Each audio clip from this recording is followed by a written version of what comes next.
So my presentation is the power of positive visualization, also known as manifestation, or daydreaming, etc. So there's kind of like a basis where manifestation gets like this kind of spiritual, quantum, multi-dimensional like aspect to it. Whereas like positive thinking kind of has more of like a wellness, just like mental health kind of basis to it. And it's going to be like bridging the gap of like what the difference between those is. So this is time, and there's the concept that the future doesn't exist, which means it isn't based in reality.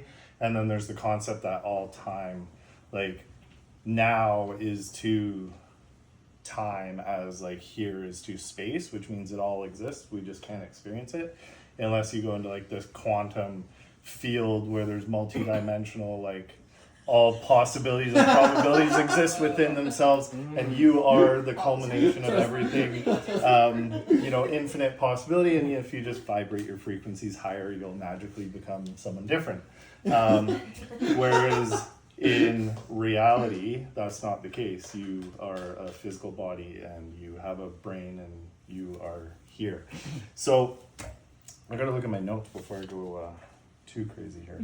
So yeah, the manifestation is kind of more of like this hokey pokey magic, law of attraction, remove limiting beliefs and all that.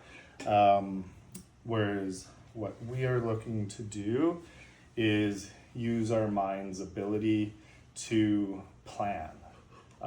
We're using storytelling to plan what we want in the future.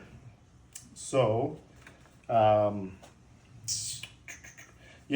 basically the difference between the escapist fantasy versus like the actual neuroscience basis, like there's one major mechanism that differentiates the two. Does anyone want to throw out any guesses? What basically is healthy daydreaming or like delusion? Intention? Like a connection from your current life to that new one? Based on reality more? Would it be like action? Yeah, see, we're completely thinking about the future though. So that's where there's Rumination? ruminations in the past. So the mechanism that differentiates between healthy and unhealthy is objectification. So creating an object of desire, which means you're desiring an object, or you're objectifying a person.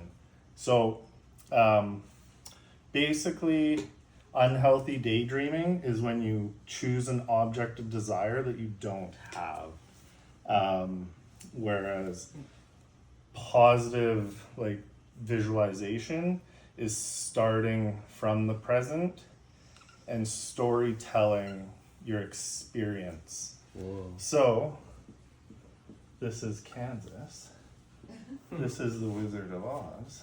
And this is the Yellow Brick Road. The Wizard of Oz was just some fucking guy. So that kind of translates to like a real world experience I'll use is like dating. Like a lot of people will like create an object of like a person that they desire. Like, I'm picturing their face at my favorite restaurant eating my favorite meal, and they love it. They love everything about it. And people will kind of just pick the object in the future, too far in the future. Whereas what they should be doing is picturing them going to their favorite restaurant, picturing them talking to the waiter, like the entry staff, picturing them ordering their favorite food. And it's the experience, and there just so happens to be a person that they're sharing that experience with. And the reason why that creates a more healthy balance is because people are there's volatility, uncertainty, change, complexity, ambiguity, like autonomy.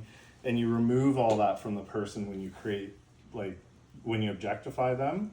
So let's say your date cancels on you, you can still enjoy that experience, or you can get a replacement date because you're not attached. It's like detached dating, and it's like you're not attaching yourself to a false reality.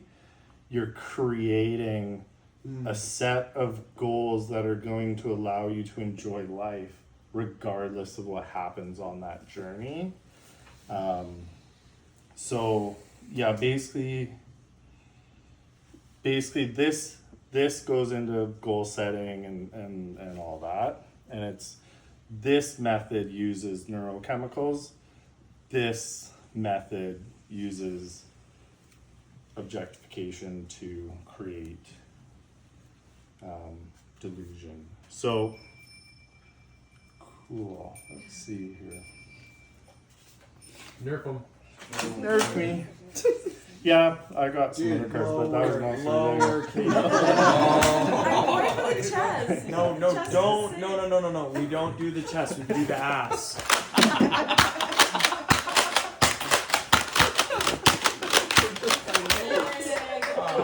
Okay, do you want to wrap anything up there, Kevin?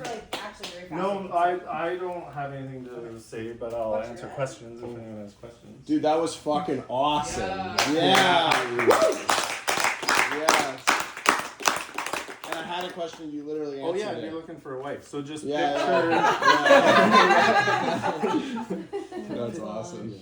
How long do we have for questions? Because if we have a few minutes, I'd like to just ask my question as, can you just like finish what you were going to do? I don't know. If you have any more notes, I think I did. I mean, I have. That's the like, gist of it? That's the gist of it. Yeah, like, well, you said rumination. So, like, one of the things is, like, everyone thinks that everyone's, like, your survival instinct's your biggest instinct, and it's not. Your storytelling instinct is your biggest instinct. So, there's fear, doubt, limiting beliefs, all this stuff. There's health, wellness, and then there's storytelling. And the reason why storytelling is more important than your own physical health is because your physical health is important to you as an individual, but your ability to tell stories is important to the survival of the species. So when you wipe out your cognitive ability, all you have is storytelling. Which is why rumination occurs, is if you're only telling stories of the past, you're stuck there, not moving forward. So you have to tell stories. You have to create stories of a brighter future to get out of the past. And the default mode network, DMN, which ruminates, is like the demon you're fighting. Dude, I have never felt this way from a talk in my life. This is fucking crazy. Like, I feel like I just watched an amazing movie where you don't know why it's so good and you just feel it in your gut. That was awesome. Yeah.